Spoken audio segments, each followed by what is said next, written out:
Bonjour. Pardonnez-moi un jeu de mots facile, mais j'aimerais cheminer aujourd'hui à partir d'un commentaire du rabbin Eli Munk sur un verset du début de la paracha Shmini, le verset 23 du chapitre 9. Ça fait presque un an que les enfants d'Israël sont sortis d'Égypte, ils ont entendu la parole divine, ils sont passés par l'épisode du veau d'or, ils ont reçu les tables de la loi, contribué massivement à la préparation du Mishkan, le sanctuaire qui les accompagnera pendant la suite de la traversée du désert. Et le Mishkan a été monté, assemblé et préparé. Ensuite, pendant 7 jours, Moshe a commencé à réaliser les premiers sacrifices en présence de son frère Aaron, afin de le former aux différentes tâches qui relèveront de ses responsabilités et celles de ses fils après lui. Et nous sommes donc au 8e jour, Hayom Hashmini. Devant les anciens du peuple, Moshe transmet à Aaron les dernières instructions, en concluant par une phrase énigmatique au verset 6. « Voici ce que Dieu a commandé que tu fasses, afin que puisse apparaître devant vous la gloire divine. » Aaron réalise pour la première fois dans le Mishkan le service sacrificiel, et quelques versets plus loin, Aaron bénit le peuple, puis les deux frères entrent dans le Mishkan, en ressortent, bénissent à nouveau, mais cette fois tous les deux le peuple, et le verset conclut, et c'est celui-là qui m'intéresse, « Vayera kvod Hashem el kol ha'am » et la gloire divine apparut à tout le peuple.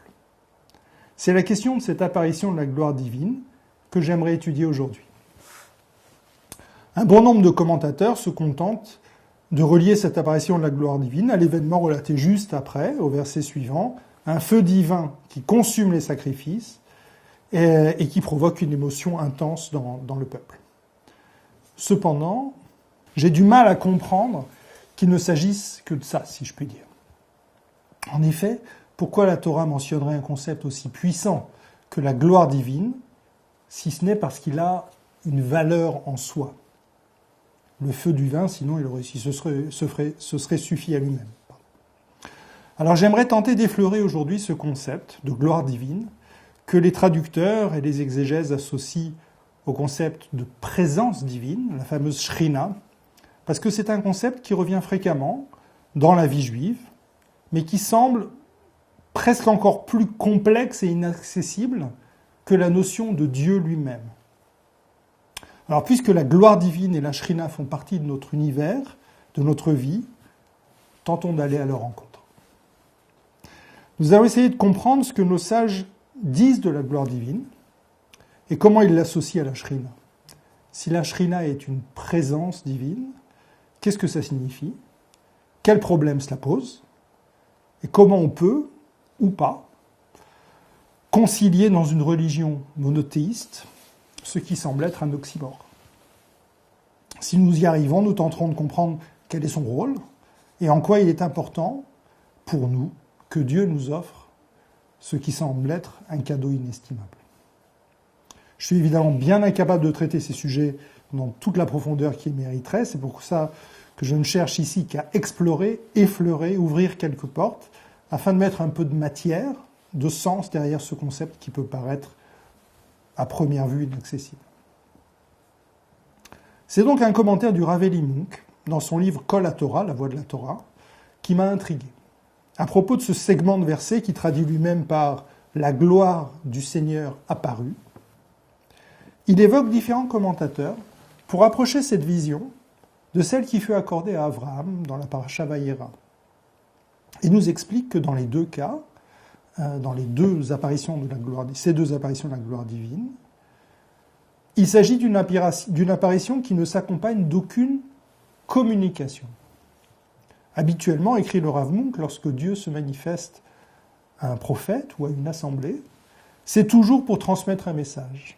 Or ici, ce n'est pas le cas. Alors qu'est-ce qui motive cette apparition ? Dieu serait-il susceptible de réaliser des actes gratuits ? Voici mon point de départ. Le Mishkan, le tabernacle, est évoqué pour la première fois dans la Torah, dans la parasha Trouma, au verset 8 et 9 du chapitre 25. Vasuli mikdash veshachanti betocham, kechol asher ani mar'e otra et tavnit ha-mishkan, ve tavnit kol kelav, vechen ta'asu. Ils me construiront un sanctuaire pour que je réside au milieu d'eux, semblable en tout à ce que je t'indiquerai, c'est-à-dire au plan du tabernacle, du Mishkan, et de toutes ses pièces, et vous l'exécuterez ainsi. Nous voyons tout de suite l'association entre le Mishkan et le projet de résidence divine parmi les hommes et les femmes. S'en suivent les instructions très détaillées sur la construction et l'équipement du Mishkan, puis le récit toujours très détaillé de l'exécution du projet pour arriver vers la fin du livre de Shemot, chapitre 39, verset 43, au moment où Moshe constate que les enfants d'Israël ont tout réalisé conformément aux instructions divines. Et à ce moment-là, Moshe bénit le peuple avec la phrase suivante, Vayar Moshe et kol hamelacha ve'ine asu ota ka'asher tziva Hashem ken asu vayevarer otam Moshe. Moshe vit tout le travail réalisé et il l'avait exécuté conformément aux instructions de Dieu. Et Moshe les bénit.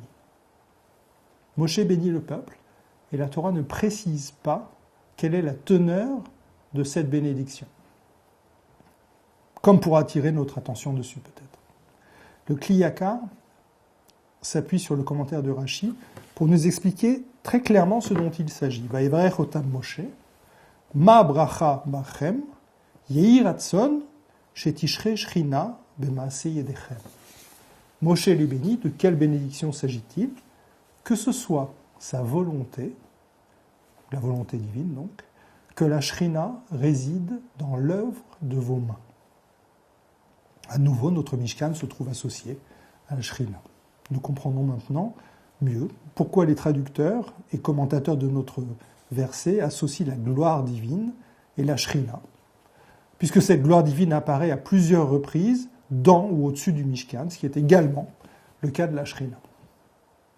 Mais cette gloire divine, cette présence divine, cette Shrina, où et quand la rencontre-t-on? Existe-t-elle en dehors du Mishkan? Bien sûr. C'est très clair dans les Pirkei Avot. Chapitre 3, verset 2. Au nom de Rabbi Hanina Sgan HaKohanim, Rabbi Hanina, le vice-grand prêtre. Shnaim sheyoshvin veyesh bnehem divrei Torah, Shrina shruya benehem. Deux personnes qui sont assises ensemble, s'il y a entre elles des paroles de Torah, la Shrina réside entre elles. Ce n'est pas une opinion isolée. Un peu plus loin, au verset 6, on trouve par exemple Rabbi Chalafta ben Dosa, Ish Kfar Hanania, Omer, Asara sheyoshvin veoskin batorah, Shrina shruya benehem. Rabbi Chalafta ben Dosa, qui venait de Kfar Hanania, nous dit 10 personnes qui sont ensemble et qui s'occupent de Torah, la Shrina est présente parmi elles.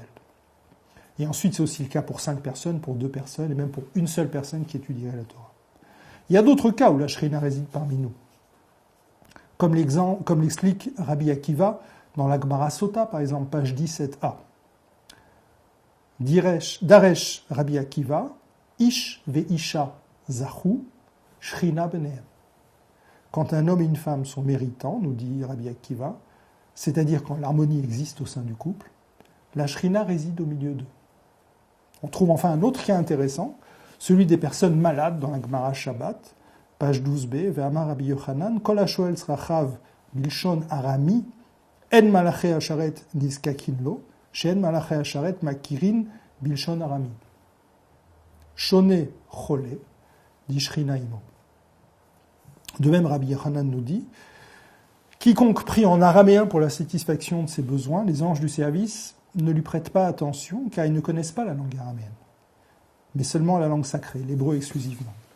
Pour une personne malade, c'est différent, et c'est là où c'est intéressant, elle n'a pas besoin des anges pour apporter sa prière devant Dieu, car la présence divine est avec elle.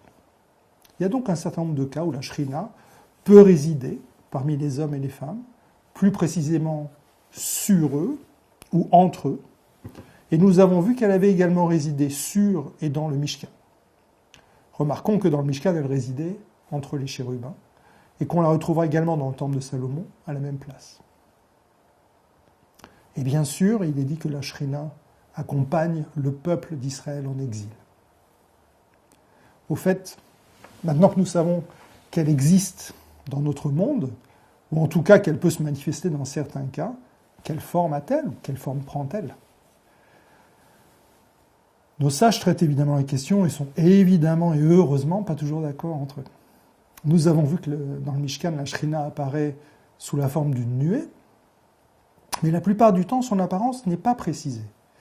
Pour ça, à Diagaon, par exemple, dans le livre des croyances et des opinions, la Shrina se manifeste par une lumière.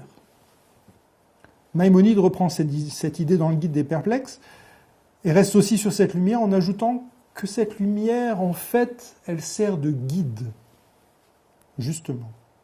Mais Rabbi Yehuda Halevi va plus loin et l'écrira plus tard dans le Sefer HaKuzari, un peu plus tard, qu'il s'agirait pas vraiment d'une lumière, mais plutôt d'une influence, une présence, donc, Inyan Eloki. En résumé, je pense que la forme n'est pas essentielle. Mais la Shrina peut apparaître comme une nuée, comme une lumière, comme un esprit divin dans certains endroits. Nous comprenons que c'est en relation avec les êtres humains et leurs actions et leurs intentions, et que la Shrina se voit plutôt qu'elle ne s'entend. Il y a tout de même quelques questions qu'on peut se poser, à commencer par celle de la multiplicité de ces cas, difficilement compatibles avec la notion de Dieu unique. On retrouve dans la Gemara Sanhedrin 39a cette question posée de manière franchement insidieuse par César, l'empereur, à Rabban Gamliel. L'empereur dit à Rabban Gamliel, « Vous dites que la présence divine réside dans tout endroit où se trouvent 10 juifs qui prient. » Il demande sarcastiquement, « Combien y a-t-il de présence divine ?» Rabban Gamliel convoque le serviteur de l'empereur, le frappe sur le cou et lui dit « Pourquoi as-tu laissé entrer le soleil dans la maison de l'empereur ?» L'empereur lui dit « Le soleil repose sur le monde entier, personne ne peut l'empêcher de briller. » À cela, Rabban Gamliel lui répond « Et si le soleil, qui est l'un des 10 000 serviteurs du Saint béni soit-il, repose sur le monde entier, la présence divine du Saint béni soit-il, d'autant plus peut reposer à chaque endroit du monde. » Ça ne nous simplifie pas la compréhension, mais ça met en évidence le problème. Et d'ailleurs, comment peut-on envisager une existence divine dans l'espace et dans le temps? C'est la question que pose le Kli Yakar dans son commentaire sur notre verset, justement. Mon Dieu, c'est toi qui es l'abri du monde, et non pas le monde qui serait pour toi une demeure. Comment peut-on imaginer dans ces conditions que les hommes préparent une demeure pour Dieu?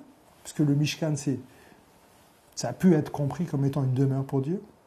Il ajoute un argument tout simple et imparable.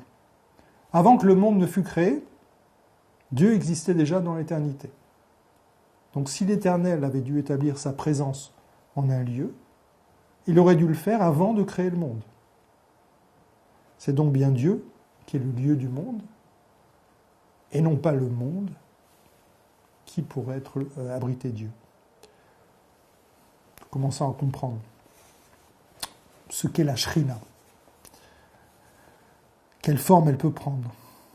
Mais nous commençons aussi à comprendre de moins en moins comment elle peut exister. C'est une question d'autant plus importante que dans nos livres de prière, nous pouvons y être confrontés régulièrement. On trouve une formule un peu énigmatique, juste avant de réaliser certaines actions. Avant de sanctifier le Shabbat, par le Kiddush par exemple, ou avant de prendre le Lulav à Sukkot, avant de compter le Homer, avant de mettre le Talit, avant de mettre les Tfilines, nous sommes invités, plus ou moins intensément, selon le rite auquel on appartient, à prononcer cette fameuse phrase « Leshem Yichud », par laquelle nous déclarons que nous réalisons ce commandement divin afin de réunir Dieu avec sa Shrina. C'est surtout présent dans la liturgie chassidique, c'est même réprouvé par certains grands mitnagdim, comme le Nodab Yehuda, Rav Yecheskel Lando, qui voit dans cette déclaration une volonté d'interagir avec le divin, donc d'une certaine manière d'agir sur le divin, un manque de modestie coupable. Alors revenons sur ce que nous avons compris. Dans tous les cas que nous avons évoqués, il y a deux scénarios qui provoquent l'apparition de la Shrina. soit une personne est malade, soit elle est méritante, individuellement ou collectivement, et a suscité la venue de la Shrina, qui peut d'ailleurs repartir malheureusement. Il me semble que la personne malade est ici un cas particulier, similaire au peuple juif en exil. Elle est vulnérable, nous avons l'obligation de lui venir en aide et Dieu nous donne l'exemple. Il fait acte de bienveillance, de miséricorde, car ces qualités sont inhérentes à la définition de Dieu et au modèle qu'il nous présente. En revanche, nous pouvons comprendre de tous les autres exemples, nombreux, que le cas des personnes méritantes est différent. Si nous avons le courage, comme Abraham, de nous circoncire physiquement ou philosophiquement, si nous faisons l'effort d'accomplir les commandements divins dans la joie, la présence de Dieu se manifeste dans le monde. Tout simplement parce que c'est spécifiquement le rôle de cette présence divine, de cette Shrina. C'est pas Dieu qui apparaît. Mais ce que Saadia Gaon qualifie d'intermédiaire entre l'humain et le divin dans les épisodes prophétiques. Loin de représenter une réification de Dieu, qui serait une aberration, le concept de Shrina, de présence divine, constitue une manière de donner forme, même en pensée, au fait que nous nous approchons de Dieu. C'est expliqué très directement et très simplement par Rabbi Menachem Mendel Morgenstern, le rabbi de Kotsk, à travers cette petite phrase très simple et très profonde. Où Dieu réside-t-il? Là où on le laisse entrer. En d'autres termes, où la résidence divine se trouve-t-elle? Où la Shrina se trouve-t-elle? Là où on la laisse pénétrer, là où nous convoquons l'existence de Dieu dans le monde. Là où nous convoquons une dimension spirituelle et religieuse dans le monde. Il me semble que de la même manière que le concept d'ange sert à désigner le véhicule de l'intervention divine dans le monde, ce qui est très différent, bien sûr, mais important également, le concept de Shrina est l'intermédiaire nécessaire pour exprimer la relation que nous pouvons avoir avec Dieu. Un peu comme si la Shrina était un témoin, une présence sans action, sans intervention. Depuis Einstein, nous avons compris que l'espace et le temps sont inséparables. Dieu a créé le monde, il a donc créé le temps, puis l'espace. Il ne peut par définition, par essence, pas être réduit à une attache spatio-temporelle. Dieu est hors du temps, donc hors de l'espace. Pourtant, grâce à la Shrina, nous pouvons avoir accès à une partie de lui, par nos actions, par la réalisation de ses commandements. Et nous-mêmes sommes réduits à exister dans le temps et dans l'espace, et la Shrina, c'est là qu'elle peut nous accompagner. Je pense donc que pour comprendre la Shrina, comme manifestation d'une forme de communication divine, par la présence, on peut y voir un témoignage de soutien, une forme de récompense chaleureuse. Elle peut trouver sa place entre Dieu et ses créatures. Peut-être qu'en résumé, il y a des moments de la grande et de la petite histoire où Dieu apparaît à certaines personnes ou auprès de certaines personnes. Cette apparition se suffit à elle-même. Elle peut coïncider avec une intervention divine, mais c'est fondamentalement autre chose. Je peux l'imaginer comme un parent qui poserait la main sur l'épaule de son enfant pour lui donner de la force. Pour moi, c'est ça la Shrina. En tout cas, la bonne nouvelle, c'est qu'après tout ce qu'on a lu, nous pouvons essayer de la faire venir.